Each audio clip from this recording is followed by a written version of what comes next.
Hello there, ladies and gentlemen, and welcome to another episode of CookieCast. Today on CookieCast, it's the darkest timeline. We can all agree it's the darkest timeline, so there's that. Today's darkest timeline, it's computer game heavy, I'm afraid. If you tune in for the computer game section, you're in luck, because it's everywhere. If you don't, there's some other stuff, but there's a lot of computer games, I'll warn you now. Working in an office, technology, explosions, and the best version of a Sunday. That, some movies, and a lot of computer game talk. Before we get started, please do consider like, share, subscribe and comment. Leave a review where you can leave a review. The key one there, the main one, is share the podcast around. If you enjoy the podcast, maybe somebody else will as well. Right, let's get started. Here we go. This is CookieCast, the darkest timeline.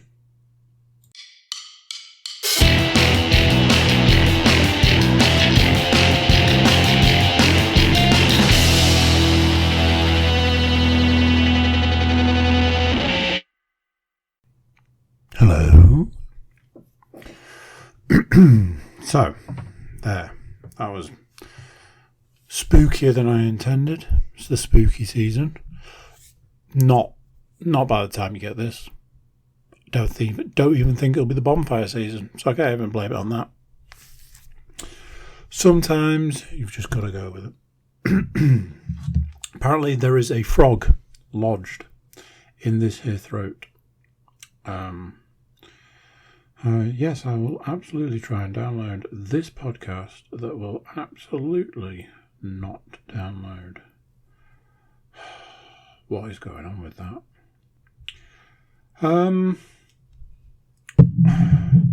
One of those things where it could be a doozy of an episode today.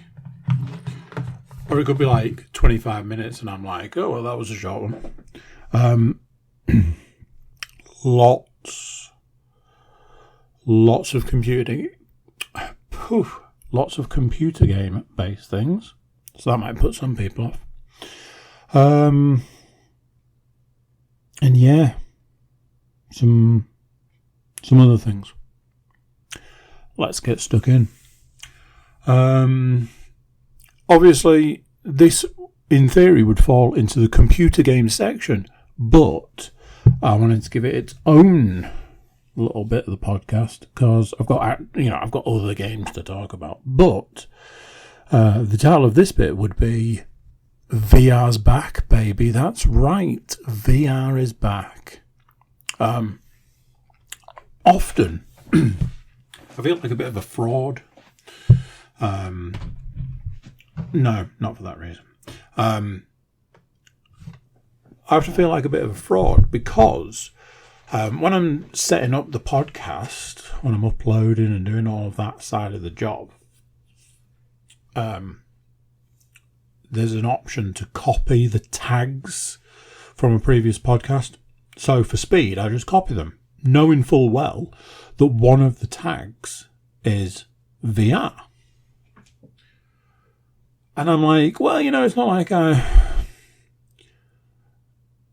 it's hard to explain. I'm like, I always intend to play VR. If I'm honest, I had a bit of a falling out. How do I put this? A well-known company who may or may not have a well-known VR brand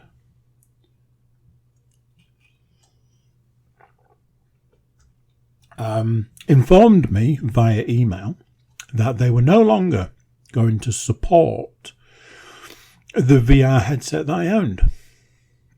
Now, admittedly, this was a little while after they released a new one, but I felt that was particularly unfair for the many hundreds of pounds that it had cost to previously buy said headset.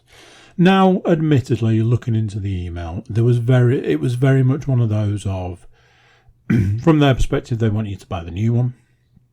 From a consumer perspective, they were like, you can still use the one you've got, but And literally at that moment I went, well, F you, I'm not playing anymore. Potentially a little bit along the lines of cutting my nose off to spite my face, but hey. So there was this thing. Partially I was like, oh, well, I always intend to go back, but, like the child that I am, it hurt me. So that was that. I was at a bit of a standoff. So I found myself in a position where I could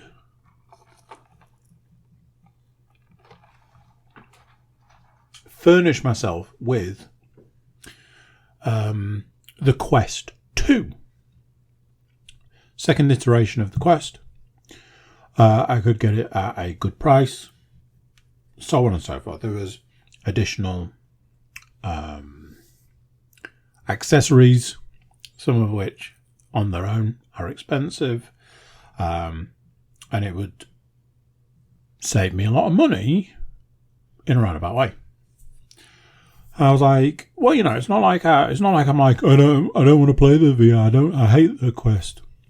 It wasn't like that. It was as I've literally just explained. So I was like, actually, I'm down with that. Now, admittedly, there may be a connection with the fact that the Quest 3 has just been released, but let's not look a gift horse in the mouth. So I said, yes, I'll take that off your hands. I will do you a favour and take it off your hands.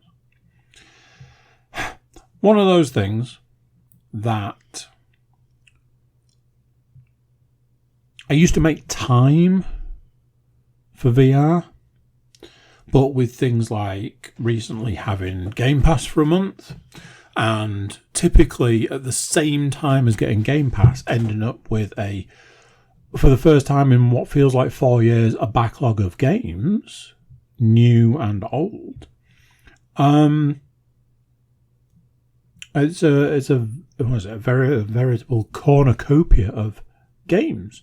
To then add another gaming system, and let's face it, another activity into the mix, got to shuffle stuff around a bit. There was a part of me that was like, I've done all the VR stuff, and I loved it. I really did love it, but I don't see myself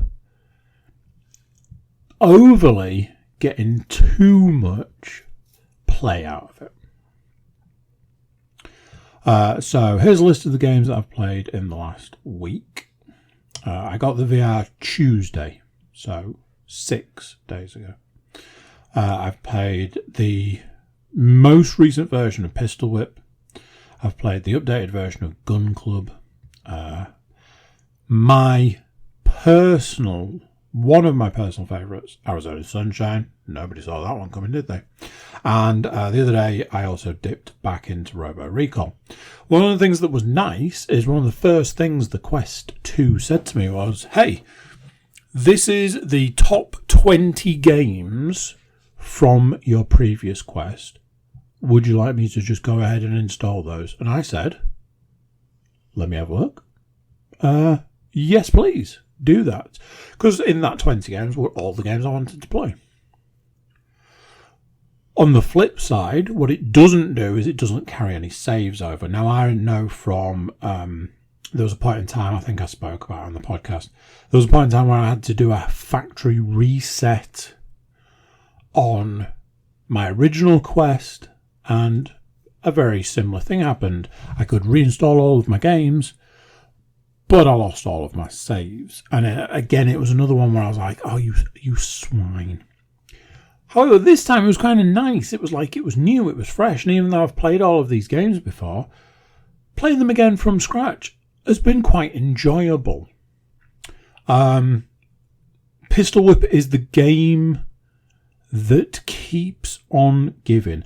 I would love to go back and look at how much I paid for that game, because I don't think it was in the £30 category. I think it was low to mid-20s. Every single update that game has had, which is more often than not massive amounts of content, every single one of them has been free. Now it's got an option where you can get what's called remixes, which is community created tracks. And I went into them and I was like, here we go. This is where they want you to pay, because the wording they use, the button they use is subscribe. And I was like, this is it. This is where they want to charge you money. I was like, okay, well, let's find out, how much is it that they're going to want? How much do you need? Click the first subscribe button and it said downloading. And I was like, oh, you just have to subscribe to that person. And when it said download, and I was like, oh man, it's going to take forever. It was literally a second, 2 seconds. Next thing, away you go. In some ways, it was fun to play the Metallica one. And in other ways, I don't want to speak, ill. I don't know how these things are created, but not the most inspired of pistol whip levels. Gun Club's Gun Club, but I was like, I've played it before and I've played it quite a lot, and I've kind of, in a lot of ways, I've kind of done it. So, how can we take it up another notch with the Spice Weasel? Once I'd unlocked the zombie stuff, I was like, this is what the bit I like. So let's do the zombie stuff. I was like, you know what would make this a lot more fun? If I bought a massive shotgun with like a big barrel on it and just went nuts on the zombie levels, which I did, and I rinsed the entire zombie section and was loads of fun. Arizona Sunshine is Arizona Sunshine. It's gaming done right. And Robo Recall is super cool and super fun. I will come back because in the game section, you might be surprised to hear that there's some VR games. But like I said, I wanted to give the VR its own little thing. Now then, maybe we won't play it too much. Maybe VR's had its time, maybe trying to find time to fit it in. Maybe I'll buy it and it'll go the way the other one went. I can happily say that not only myself, Leanne, one of my children does enjoy the VR and got straight on it. I personally have drained a full battery charge from the Quest 2 twice now in play sessions, one of them being last night, and I was proper miffed because I was mid-play. It seemed like it is constantly on charge. Now, a couple of things. A little bit of a review of the Quest, having had it 6 days, but it seems to take forever to charge. I don't know if that is just a thing, just the way it feels. It's one of those that I imagine it has a higher processing power, so it requires more power. So it's probably got a bigger battery, which is why it takes longer, but it probably uses more battery. I always felt the original Quest charged a lot quicker. It could also be an impatience thing. It could be like, man, I want to play. Why isn't it charged? I may or may not have already looked into a battery pack for it. A couple of other things. Quality of the build in the headset is good purely because one of the accessories I got with it was the Comfort head strap. I know from the early days of the Quest 2 that it was notoriously bad for comfort. the comfort headset came almost immediately. There was a point where I looked at buying it as a bundle that came with the Quest 2. Came with the comfort head strap. That's how important that item is. I'd watched a video at one point. I was like, these are the accessories you absolutely must have for a Quest 2. And one of them was that. I've got the case for it. I never had a case for the other one because I never really felt I needed it. It's kind of cool. I mean, the case, because everything's there and everything's in one place. The build on the headset, that's what I was talking about. The build on the headset is fine and groovy. The build on the hands, ever so slightly different shape and stuff, which that's not really an issue, but one of the hand controllers feels a bit creaky when I use it. It creaks a bit when I'm holding it. That could be because, let's face it, second hand, you don't know what's happened to it previously, or it could be a slightly worse quality. I will say this, I did have some rubber grips for the previous Quest handsets, so they might have masked any creaks. Overall as a system, great. However, the con column does have a few things in, and those things are quite noticeable. Like I say, the battery thing seems a bit weird to me. Have a bigger battery, yes, but let's lock in those charging times. So, yes, VR is back, baby, is what I put as my title. But what I will say is, stay tuned for more VR. I'm sure you can't wait. I'm sure you're riveted.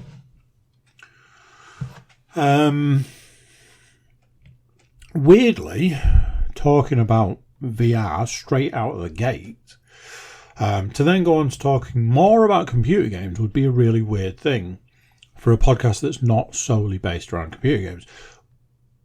But you'll see what I mean.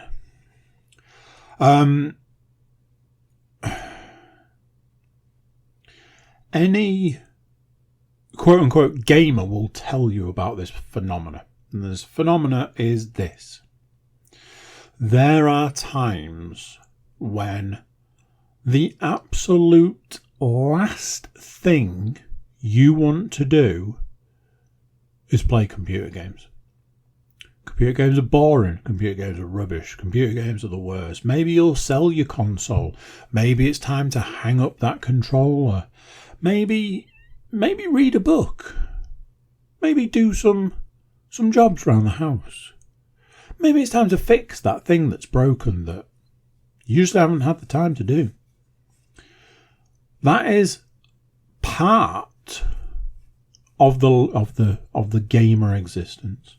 Another part is it's Wednesday. I've done everything I need to do for the day. I'm just going to sit down. I'm going to play a couple of hours, at the most, hour and a half of game, and I'm going to go to bed. That's the mid-range. And then there's the other extreme. The other extreme is a super destructive extreme for a certain type of gamer at a certain time of life, I would have said. And that is, the only thing I want to do with my time right now is play computer games. Now, the short version is that's where I am in my life at the moment, but we'll come on to that. I am very much aware that it's probably, and when I say probably, almost definitely, there's probably some psychological aspect to that. Computer games are an escape from life. So maybe it's just hey, I would really like to escape from my life right now. On the flip side, at this point in time, I have 3 Xbox games on the go. They're not Xbox exclusive, but there are 3 games I'm playing on the Xbox. Again, we'll talk about them. There are 4 PS5 games sitting on the TV unit waiting to be played. 1 of them have started, 3 of them haven't. All new to me. 1 of them is a new game. And then once you put VR into the mix, and honestly, I'm not going to lie, sitting here talking now, I'm literally looking at the time like, if I can get this podcast done in the next 20 minutes, that's an hour and a half of potential VR gaming. It's that. So yes, there's a possibility that there's some attempt to run away from life. Or maybe it's just that there's a hell of a lot of games to play right now. And would I rather be playing computer games than going to work? You bet your ass I would. Speaking of going to work,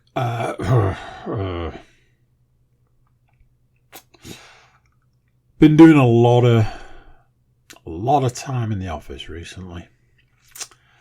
I won't go into the ins and outs. It's not.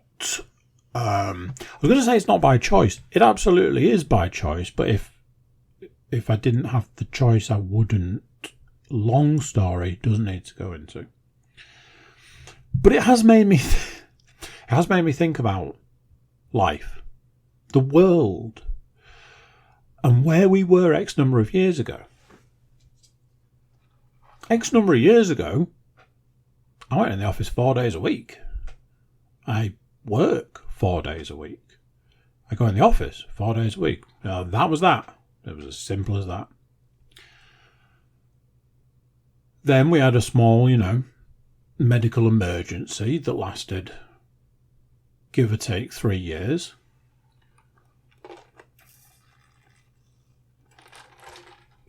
And now, I have to do 2 days. 2 days hasn't been enough recently. No, that's not true. Recently it has been enough, but previously it hasn't been enough, and now I'm making up for that by doing additional days here and there. Those additional days have been absolutely crippling me. Not physically, somewhat emotionally, but the pressure it puts on my time. When I'm working from home, I can do a morning's work and then either go and do a workout or go and run on the treadmill as my lunch. I can then go back to work, get my afternoon done, knowing that then I've only got 1 or 2 things to get done in the evening. I've got a dog that needs walking, all this, that and the other. Going into the office removes all of that and pushes everything into the evening. It also gives me less time in the morning because obviously I've got all the travelling and getting ready and leaving the house and all that to do. So shorter run in the morning and all of that. Times it by 2, 50% of your time. You can make up for that elsewhere in the week. Times it by 3, 3/4 of your working week, where there are times. So there was a day last week where my day started. It was Wednesday last week. My day started at 5:45. And I don't mean like the alarm went off at 5:45. I mean out of bed, getting ready, 5:45. Out the door, go climbing. Come back, shower, get dressed. Youngest daughter to school. And then I've got the whole day with my son. Now, let's just go back a step. 5:45 start. The entire day with my son. Once I reach the point where I have to go and pick my daughter up from school, then it's like into another world of,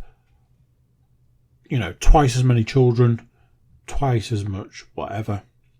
Then you move into the evening, and as I get to the evening, I'm like, I've got this to do, I've got that to do, I've got the other to do. And then, bang, podcasts. Back-to-back podcasts. Get them recorded, get them coded, get them uploaded, all of this. By the time I finished the day, what's almost the working day, it was 11 o'clock at night. And I was still in the process of uploading those podcasts. So at 5:45, all the way through to 11, without stopping, to then get finished up and go to bed. If you've got office days either side of that, and another office day to fit into that week, one busy ass week. Like I say, if you're in the office, it pushes everything to either side of the day. And I was saying about this, and I was saying, you look back and you think, I used to go in the office every day. It was never an issue. It was never a problem.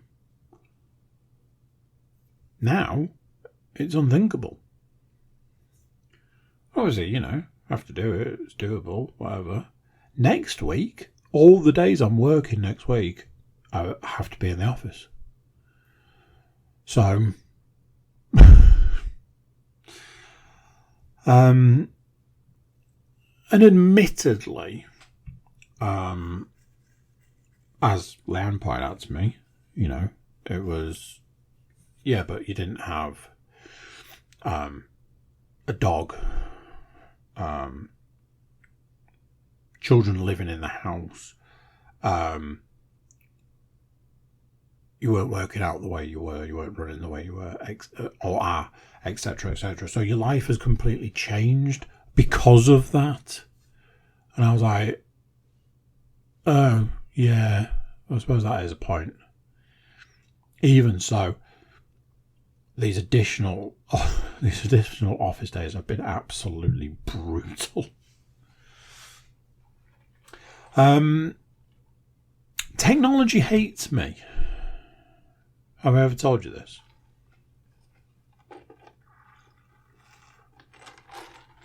Going all the way back to the Commodore 64.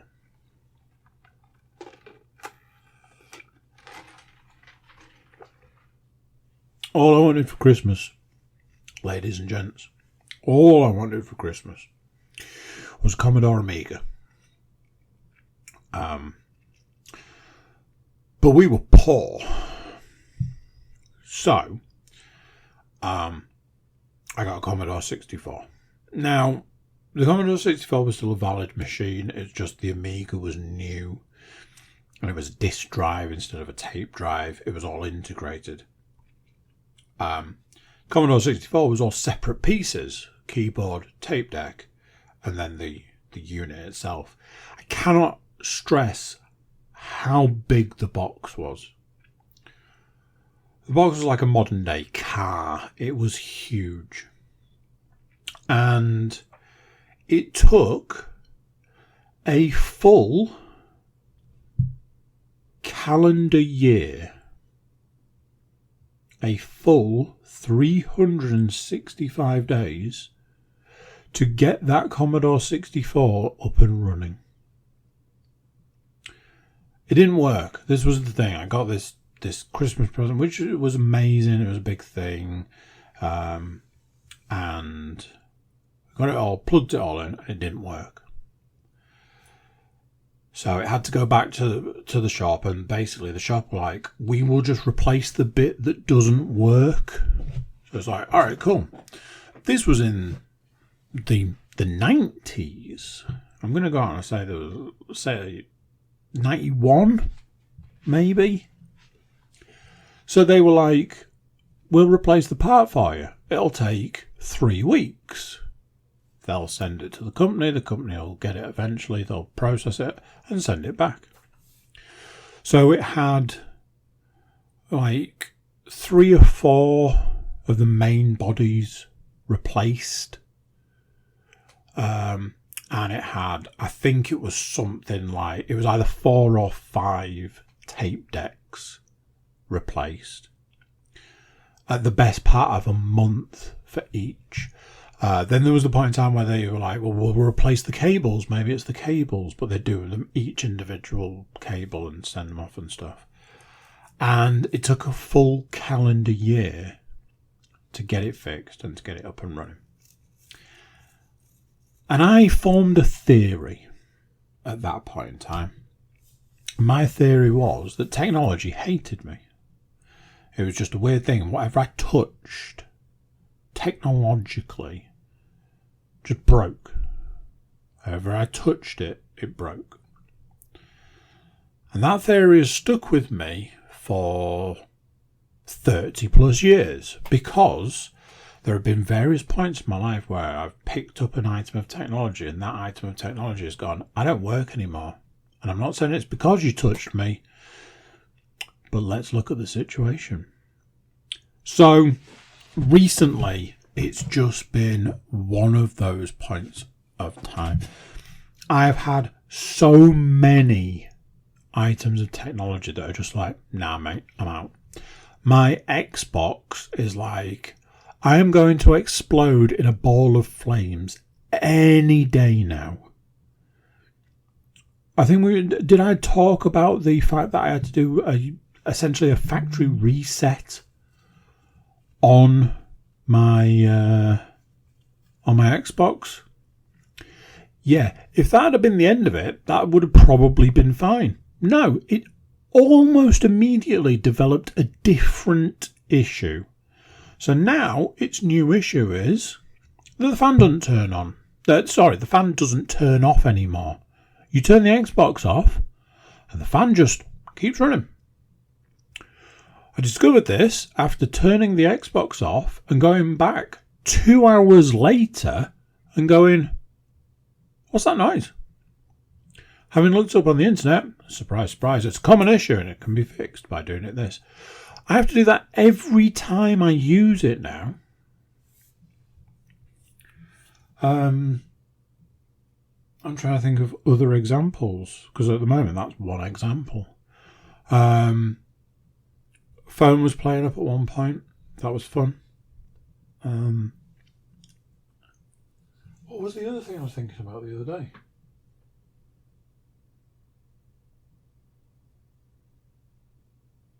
I can't even think what it was now. There was something else.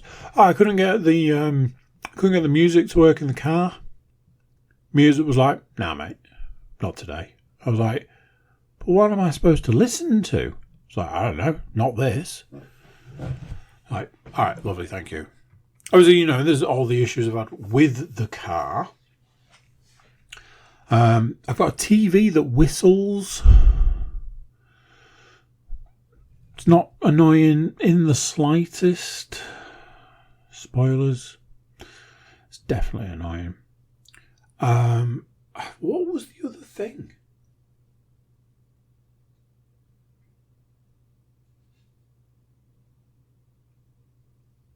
Oh, the smart remote for my TV.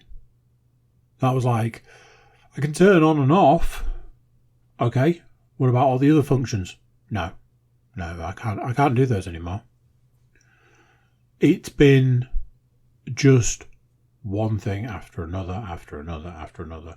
And I'm just like, well, we're in one of those points of time at the moment where technology hates me. Another example would be this. What day was it? Friday, I think. Friday night. Friday night is one of those evenings where, after a long week of doing stuff most evenings, Friday night's kind of special. Friday night is generally the night where I go, oh man, I'm going to get all of this stuff done. I'm going to sit down, I'm going to have something to eat, and then it's going to be computer games all night, baby. And what that translates to is I sit down after a long week and probably fall asleep. However, VR, baby. So I'm like, I'm going to go play some VR, then I'm going to go play some computer games. Can't fall asleep standing up, can you? So, great.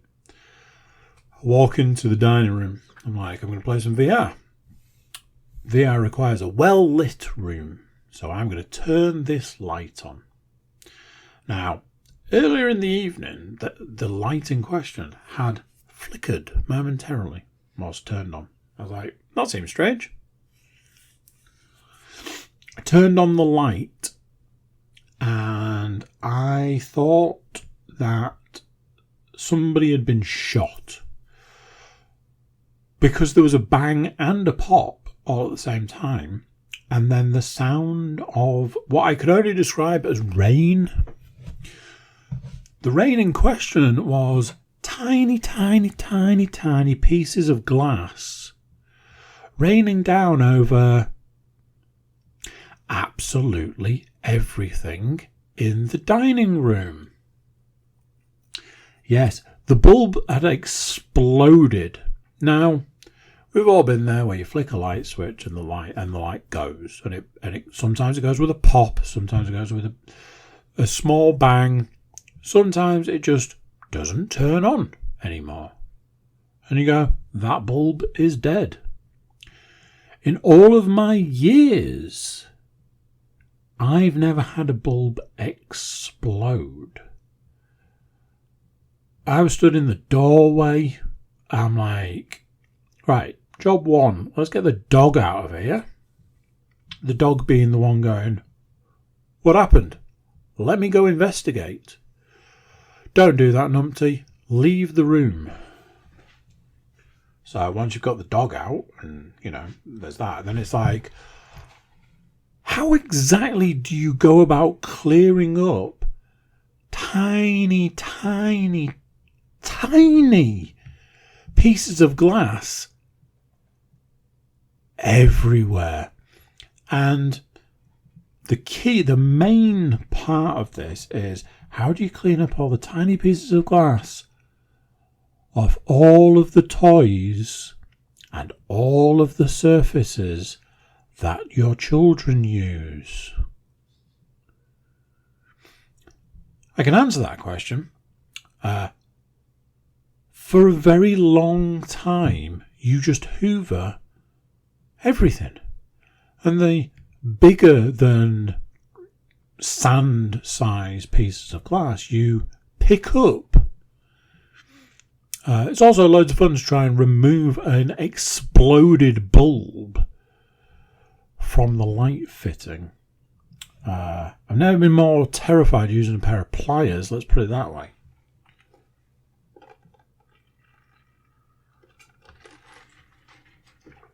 Never in all my days have I seen a bulb explode.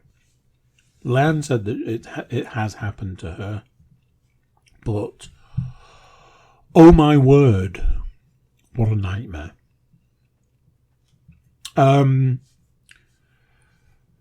Had the absolute most boss Sunday probably in history. I had what's known as the lesser spotted lie-in. At this point in time, I can't even remember what it was, but there's been a series of me getting up early on a Sunday morning for like a month. And there was a point where I was like, look, this doesn't float my boat. And I'm not, long gone are the days where I used to get up at 5 o'clock in the afternoon. I'll tell you that. But I don't want to get up at 6:30 on a Sunday. Is the shortest version. 7, 7:30, 8 o'clock maybe. I'm good. I just want to feel like there is some part of my life that is actually mine. So I kind of did that. Look, this ain't copacetic. So there was a lion involved. Not a late one, not a 5 o'clock in the afternoon job, just not 6:30.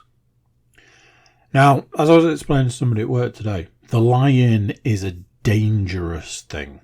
It's a double-edged sword, because there is one version of a lie-in where you get up feeling like $1 million. You've got a spring in your step, you feel refreshed, recharged, rejuvenated. There is another version of the lie-in where you feel like you've been hit by a truck, and that truck was hit by a train, and you regret every decision you've ever made in life up to that moment in time, and the one decision you really regret is that lie-in. So there are those two different versions, and I was really worried that we were going to get the latter. As it was, we got the other version. We got the feeling great. Started the day with a little fight. My youngest daughter decided to try and get me out of the bed. I retaliated by just beating her up for like 25 minutes, throwing her down the end of the bed. She comes scuttling back, jump on me. I'd go for like a wrestling pin of some description. Got to get a few tickles in there. Was trying to convince my son to jump on her when I had her held down.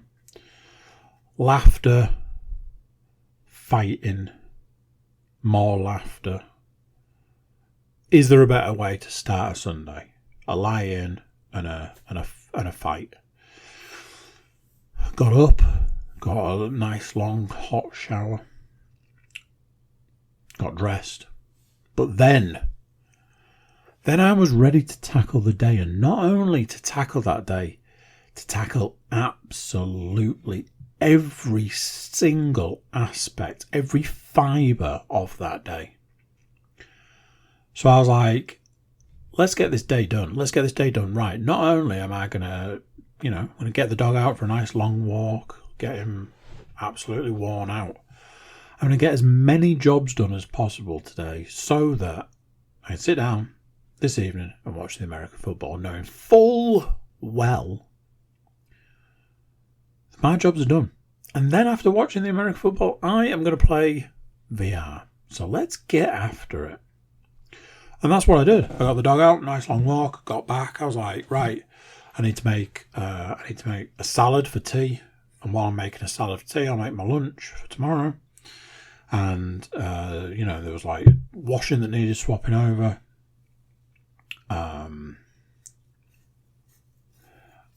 I'd already done the washing up on Saturday, like the big pot wash, like every single pot in the entire building. Got all of that washed and dried. There was another.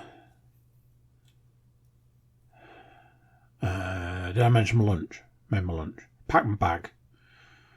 There was something else. Oh, there's a birthday in our house this week, so there was birthday stuff to do. There was a point where I was making drinks for later in the day and all this sort of stuff. At this point, I got a bit of music on, a bit of dancing in the kitchen, got the dog out in the afternoon. Absolutely crushed the day. The day was mine. I owned that day. And just by the end of it, I was like, yeah, flawless victory. Cookie wins. Last thing from the week is from something from today. That thing from today is stepped on the scales this morning.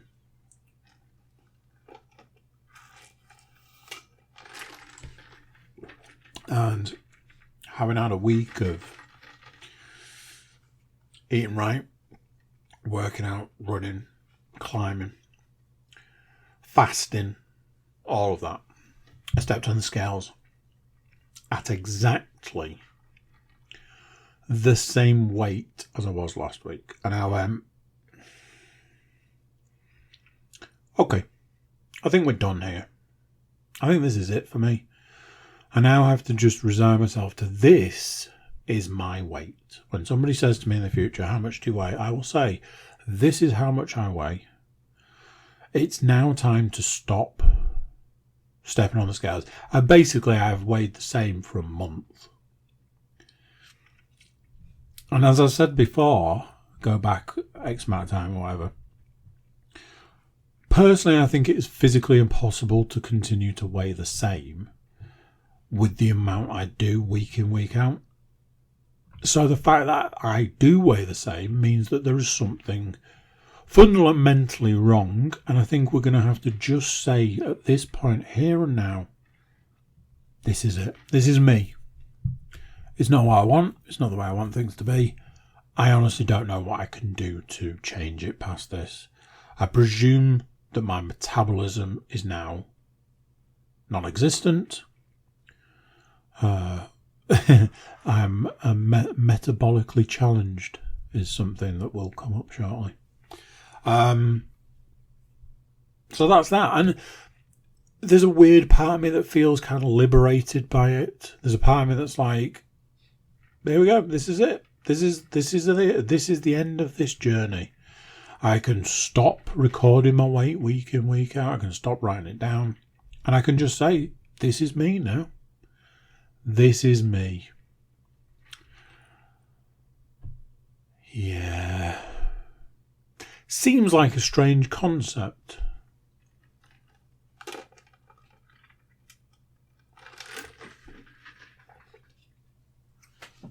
In the last 10 years, I've weighed less than this. I've also weighed a lot more than I do right now. So, swings and roundabouts. I haven't watched any TV this week, which I don't often watch TV, but I started to think, maybe I should. Maybe I should start maybe I should pick a series and just watch it so that I've got something to talk about from a TV perspective. What do you think? Would you want to listen to me talk about a random TV show? People say The Bear's really good. Should I watch that? But I haven't, so I think I'm going to give that Sylvester Stallone documentary thing a go. That's coming on to Netflix, so yeah, I imagine it'll be almost identical to the Arnold Schwarzenegger one. Have watched a film. It's a new film, came out on Friday. Today is Monday, and I've watched it twice. So, going back a little while, and probably was quite a while, to be fair, Bill Burr started talking about the fact that he was making a movie. In all of that time, the weirdest thing has to be, never realised that he was also directing it. I thought he'd just written it, and was also starring in it.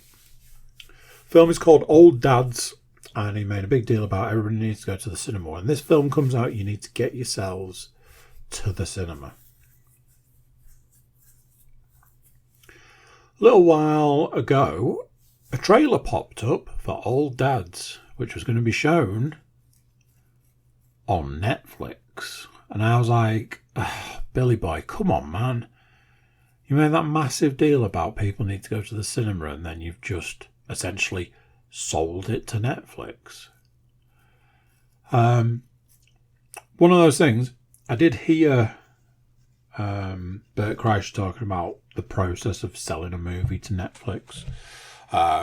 One that's been to the cinema. And it was interesting. But this hasn't been to the cinema. This has gone direct to Netflix. So I would like to know. I wonder. Let me just very quickly. I know it's not the most fun, How much did Netflix pay for Old Dads?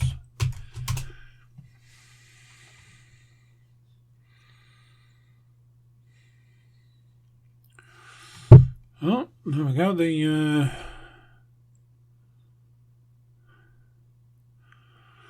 Guardian offering up a terrible take on things.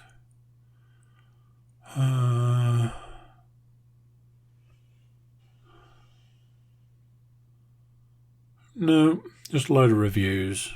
Yeah, I thought it was probably too much to ask. Netflix. Why would somebody ask how does it end? Just watch the frigging thing. So, can't say how much it's paid. It's gonna be millions. It's gonna be probably a lot of millions. Is probably what I can say. Film's called Old Dads. It's about 3 dads of a certain generation. In a lot of ways, trying to adjust to today's world. You can't say certain things. You can't do certain things. You can't act a certain way.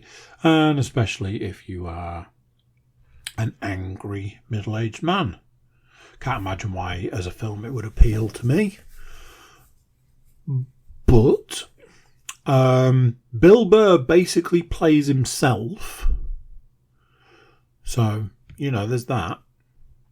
I saw the trailer. I was like, trailer looks good. I made a note of the date. I may have set a reminder or two. And then Friday, boom, movie comes out on Netflix, ready to roll. So I'm like, I am psyched for this. I pop it on. I sit and watch it. And, oh boy. One of the funniest films I have seen in a long time. One of the best films I've seen in a long time. Have you ever had one of those experiences where you're like, did somebody make this film just for me? Because that's what it feels like. Fantastic. Every aspect, every part of it, every fibre of it, I was like, this is a home run. Obviously, it's no secret, no surprise. I'm a huge Bill Burr fan. I'm going to support something that certain people do. This is no exception. But this wasn't bias, and I can tell you why. Because, do you remember me saying I watched it twice? It was mine and Leon's Saturday night movie. And I was apprehensive to say the least. I can safely say that Leanne laughed out loud 3 times whilst watching that film. That, ladies and gentlemen, is a record. It's a new record. I was blown away. I was just like, what is happening right now? Tackles a lot of the issues of a certain generation in today's world. But it also makes you look at the way that today's world is, and for want of a better way of putting it, highlights how ridiculous it all is. A couple of twists and turns in there. You're not expecting anything major from a comedy, so it's not like, a murder mystery kind of twist. But a couple of points where you're like, fantastic, absolutely fantastic. I'll watch it again. That's how good it was. I've always said, as far as comedy is concerned, if you can watch something that's a comedy, stand-up or otherwise, on your own, and you laugh out loud, it's a sign of good comedy. I laughed out loud, not non-stop, but a lot. There was the fact that the woman that was playing Bill Burr's wife in it was Jenny from The League. Obviously, The League is one of my favourite shows. So it was like, come on. The other 2 main dads, amazing casting. couple of stand-up comedians popped up in it. It was just a great time, a fantastic film, a good watch. I saw an article today that said Bill Burr's new Netflix comedy movie, people are saying it's the funniest film they've seen in a long time. Absolutely. It was an absolute banger of a movie.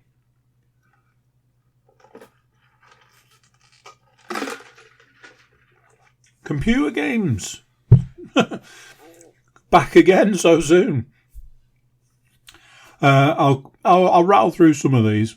I'll talk a bit more at length about some of the others. Xbox wise, Game Pass wise, still been playing Starfield, UFC 4, and I started playing The Crew. Let's go through Starfield first. I spent 2 days on a planet looking for something before I realised I was on the wrong planet. And then I realised that was Starfield in a nutshell. It's, as a game, it's quite void of any substance. Like, there was a point where I spent a series of days just going to different planets, finding these temples, getting the superpower from the temple, knowing full well that I will never use the superpower that I got. It's like, this superpower means that you can have more oxygen. Really? And it doesn't feel like it was worth the effort in getting it. Like a lot of games like this, they gave me a superpower at the start. It was like this gravity thing where you shoot it and anybody in the wave that you shoot, they're affected by the lack of gravity and they just float up in the air. And since then, I've unlocked 6 other superpowers. And the only one I've used is the first one I got. It's that sort of thing. It's just a game with no substance. It asks you to do all sorts of things. It gives you the ability to do all kinds of other things. But none of it feels relevant or important or worthwhile. I reached a point where I went, I think I can just stop playing this. Like, every mission is going to be go and speak to this person about this thing. It's another game that loves the sound of its own voice. It's just... it's empty without being empty. There's no... I don't know. There was another thing where I thought the game had a glitch because I couldn't go through a door, and I looked it up, and the answer was, when you do part of the mission, it unselects the mission, so it doesn't tell you what to do next. And in actual fact, you need to go and speak to another character. Another 2 days lost to that. Just wandering around, banging my head against a brick wall.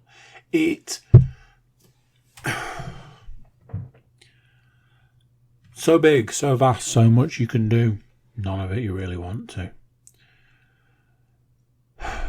Part of me feels like I'm missing the game, like the point. And another part of me is like, so what? Been playing UFC 4. I am heavyweight champion of the world. I have not increased the difficulty. However, I have increased my stats, which means it's even easier for me to win. I should absolutely increase the difficulty. I'm probably not going to.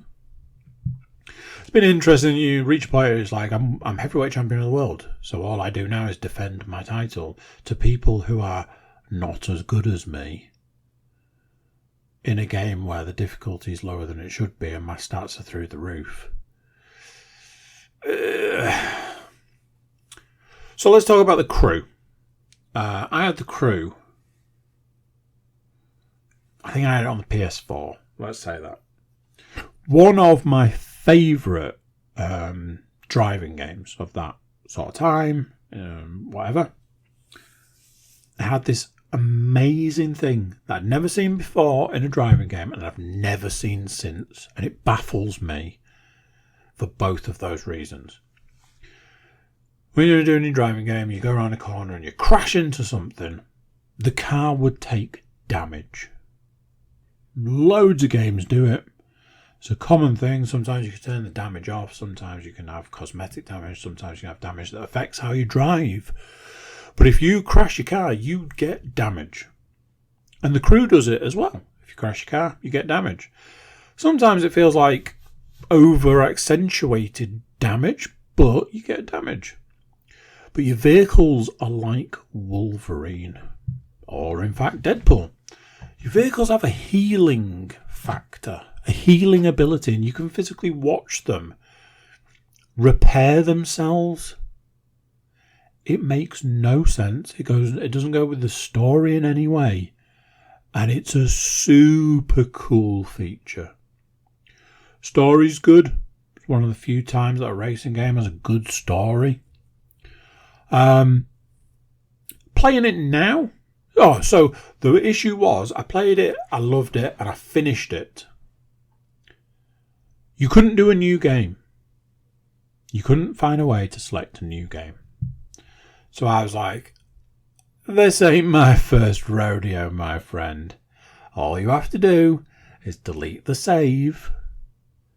You'll still keep all of your achievements for the game, but there won't be a save there, and you can just go about your merry way playing a new game. Boom, baby. Yeah, first time I've ever heard of this one. Your save is stored on an Ubisoft server. So you physically can't delete it. It's not stored on your hard drive of your console. It's not stored in your cloud. Nope. Stored on an Ubisoft server. So as a racing game that I really enjoyed and had finished, couldn't play it again. It did this thing and it was like, oh, you can just go back to the missions and just say you want to do them again. It's like, that's not the same though, is it? And that was the end of that game. I believe I sold it. And then the Crew 2 came out. And I got it expecting great things and went, what the hell is this? It does this thing where you have the ability to change from a car to a boat. Excuse me. To a plane at the touch of a button. And that seemed to be about it.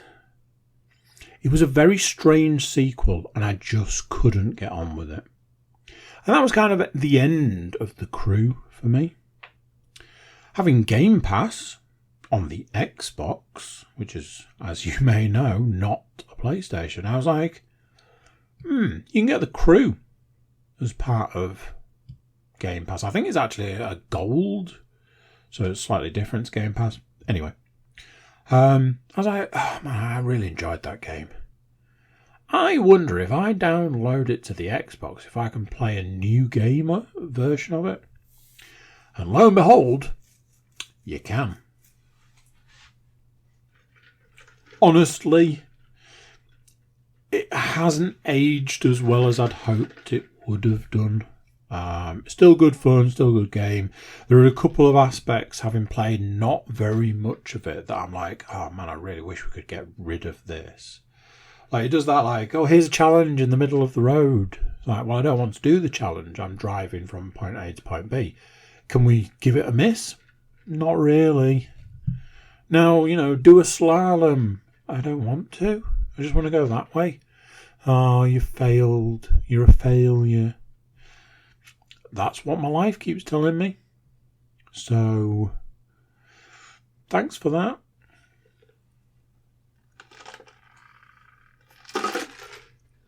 I will say this, though. Given the chance last night, once the Quest died on me, that was the game I put on rather than the other two. So, just saying. Speaking of the Quest, I bought 2 games. That's not strictly true. 2 games were purchased, let's just say that. A new device needs a new game. Planning to play, but let's try something new. One was cheap because it's the older version. There is a new version of the game. So the old version was cheap, which is called NFL Pro Era. Now then, if anybody remembers way back when I was playing a lot of VR, I may have mentioned that I'd purchased American football style game. It was very basic. And one of the key points to it as a game was I couldn't do it. I could not make that game work at all. Lan, she could do it. She could make it work. I'm like, I don't get it. How are you doing it? And I can't. And I tried everything and I could not get it to work. I couldn't do it. Snap the ball. I've dropped the ball. Throw the ball. I've dropped the ball. Stop letting go of the ball. I don't know how to do that. So, no matter how much I wanted to be an NFL quarterback, it just wasn't meant to be. NFL Pro Era says they don't believe that statement and they want me to be a quarterback for the team of my choosing. Honestly, I will hold my hands up on this one. It looks super cool. It looks super fun. I thought I'd play it a little bit and maybe get bored of it. It is nothing like I expected it to be. It is very much this puts you in the helmet of the quarterback. You've even got like the surround, like you're looking out of the helmet. But it's not just that. It tells you the play that's going to be played. It's a little bit like Madden in that sense. It tells you the play that's going to be played. You snap the ball comes to you, and then it's your job to make a decision what's going to happen. And things like the realism involved. There was a point where I threw a pass through to a wide receiver who was running, and they caught the ball, they ran, and then they fumbled the ball, and the other team got the ball, and I was like, wow, on one hand, that's really annoying. On the other hand, super realistic. Ultimately, you only play as a quarterback, which is fine. Does mean you do spend a little bit of the time sitting out of the game. You can simulate the game, so that's fine. So you just simulate to your next play. You've got the ball being hiked to you, and then you do a passing throw. You've got the ball being handed back to you. You do a passing throw, and then you've got one where the ball gets handed off to you, and you hand it off to the running back. Honestly, super fun. One thing I will say is I completely blanked on the year of this version of the game. So the new version is the 2023 version. This is the 2022 version, and I picked a team, not realising that in 2022 that team wasn't very good, and it shows in the game. So I was a bit like, damn it, picked the wrong team. But lots of fun. The big booty item, the big mama jamma of a game, is a game called Bone Lab. Now, again, if you go back, you'll remember I talked a lot about a game called Bone Works, which was a PC VR game that I could play through the PC and the Quest headset. Bone Lab is a sequel to Bone Works, which can be played solely through the Quest 2. I was like, I'm sorry, what? There's a sequel to one of my favourite games? Bring it on, bitches. Upside, absolutely a sequel to Boneworks. Downside, a very, very, very short campaign at the start, and then it just gives you all the stuff you would want from the end of the game. So you've got the arena, you've got some challenges, you've got some movement challenges, you've got some shooting challenges, you've got like a puzzle to solve in the main hub. But that's it. To my knowledge, there's no more of a campaign, which feels strange. But then I had to remember the limitations of the Quest versus the PC, and I was like, nah, fair enough, to be fair. Then I was like, hang on a minute. Once I'd finished Boneworks, I just spent all my time in the arena, so let's go play in the arena. And that's what I did for a long time. So, drained the battery, as I was saying, twice, just purely playing Bone Lab. And in about 20 minutes' time, I'm going to be playing Bone Lab again. That's how I roll. There we go. That is the podcast for this week.